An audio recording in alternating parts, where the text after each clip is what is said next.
അമൃതാനന്ദമയി മഠത്തെക്കുറിച്ച് അമൃതാനന്ദമയുടെ മുൻ പേഴ്സണൽ അസിസ്റ്റന്റിന്റെ പുസ്തകം രാജ്യാന്തര മാധ്യമങ്ങളിലും ഓൺലൈൻ മാധ്യമങ്ങളിലും വലിയ വാർത്തയായിരിക്കുകയാണ്. എന്നാൽ ഇത് സംബന്ധിച്ച് ഔദ്യോഗിക പ്രതികരണം നൽകാൻ മഠം ഇതുവരെയും തയ്യാറായിട്ടില്ല.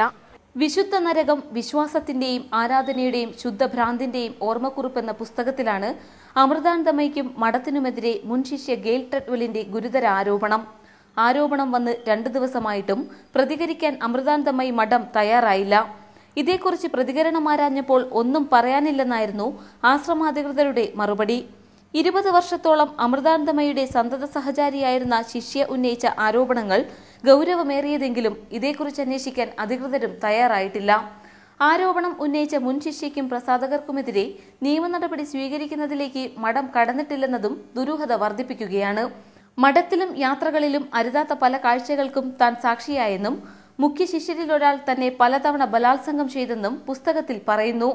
20-ാം വയസ്സിൽ ആശ്രമത്തിലെത്തിയ ഗെയിൽ ട്രെഡ്വെൽ ദുരിതങ്ങളും പീഡനങ്ങളും സഹിക്കവയ്യാതെ ആശ്രമം വിടുകയായിരുന്നുവെന്നും പുസ്തകത്തിലുണ്ട്.